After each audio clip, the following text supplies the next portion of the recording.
Python tuples की बात की जाए तो ये एक ऑर्डर ऑफ सीक्वेंस होता है जिसको हम कॉमास के थ्रू सेपरेट करते हैं।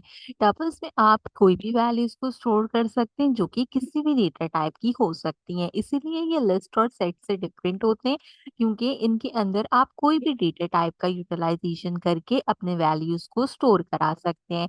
अच्छी बात ये है कि सिंगल वेरिएबल में आप मल्टीपल आइटम्स को स्टोर करते हैं एंड टपल्स में हम उसको यहाँ पर इंडेक्स करते हैं। अगर हम सिंटेक्स की बात करें तो जैसे हम लिस्ट, सेट्स, एरेज वगैरह को डिफाइन करते हैं उनके नाम से, इसी तरीके से टपल्स को टपल्स के नाम से डिफाइन करते हैं और इसके अंदर आप सारे आइटम्स को कंसीडर करते हैं। एक एग्जांपल चेक करते हैं यहाँ पे टपल्स से रिलेटेड, ताकि आपको समझ में आए कि किस तरीके से इसका यूटिलाइजेशन किया जाता है। मैं यहाँ पे एक टपल्स को जो है वो क्रिएट आउट करती हूँ और मैं कहती हूँ कि इसके अंदर मेरे पास है कुछ फ्रूट्स। जैसे कि मैं यहाँ पे अपने बेसिक फ्रूट्स लिख रही हूँ, आप अपने अकॉर्डिंगली इसको किसी भी चीज में कंसीडर कर सकते हैं एक्सेप्ट फ्रूट्स। तो यहाँ पे मैंने तीन जो है वो बेसिक फ्रूट्स लिखे हैं। हमेशा की तरह पाइथन में हम क्या करेंगे, हम अपने टपल्स को सिंपल प्रिंट करा लेंगे। तो जैसे ही मैं टर्मिनल में जाकर इस कोड को रन करूंगी, सो यू कैन इजिली सी कि एप्पल, कीवी एंड बनाना मेरे पास टर्मिनल में लिखा हुआ आ जाएगा। इसी से मिलती जुलती एक और एग्जांपल्स अगर हम टपल में देखें तो आप इसके अंदर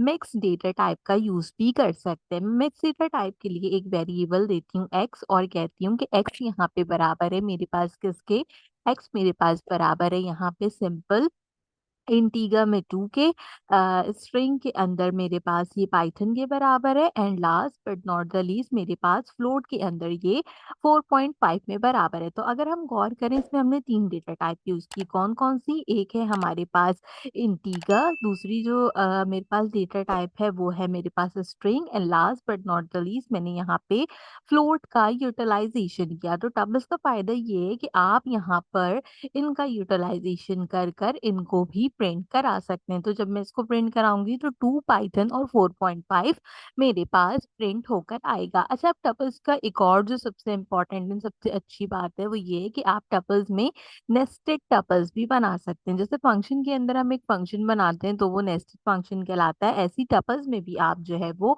नेस्टेड टपल्स को क्रिएट कर सकते हैं, यानी एक टपल के अंदर आप दूसरा टपल जो है वो क्रिएट करते हैं। तो मैं यहाँ पर एक टपल बनाती हूँ और इसको हम जो है वो नाम देते हैं माई टपल का।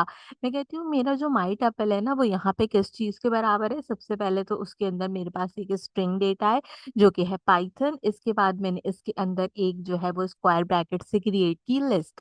मैं यहाँ पर 2, 4 एंड 6 लिस्ट के एलिमेंट ऐड करती हूँ and last but not the least हम इसके अंदर एक और टपल क्रिएट करते हैं। टपल्स भी ब्रैकेट्स में आते हैं सेट की तरह, तो मैं यहाँ पे एक और टपल क्रिएट करती हूँ, वो कहलाएगा मेरे पास 135। अब जब मैं प्रिंट स्टेटमेंट में जाकर इसको प्रिंट कराऊंगी तो ये यहाँ पे क्या करेगा, इसको भी मेरे पास सिंपल प्रिंट करके दे देगा। इससे कोई भी फर्क नहीं पड़ेगा कि हमारे पास टपल के अंदर वैल्यूज क्या है। तो टर्मिनल में मैं आपको तीनों आउटपुट प्रिंट करके दिखाती हूँ। तो देखें टर्मिनल ने तीनों आउटपुट हमारे एग्जाम्पल्स के यहाँ पे प्रिंट करके बता दिए। सबसे पहले हमारे पास जो एग्जाम्पल आउटपुट है वो है एप्पल, कीवी एंड बनाना। दूसरी एग्जाम्पल से हमारे पास 2 पाइथन एंड 4.5 जो है वो प्रिंट हो गया है। Last but not the least my tuple वाली जो हमारे नेस्टेड टपल थे उससे पाइथन, पाइथन के साथ लिस्ट एंड लिस्ट के साथ सेट जो है वो यहाँ पे प्रिंट होकर आया है। तो इस तरीके से एरे, सेट और लिस्ट का यूटिलाइजेशन करते हुए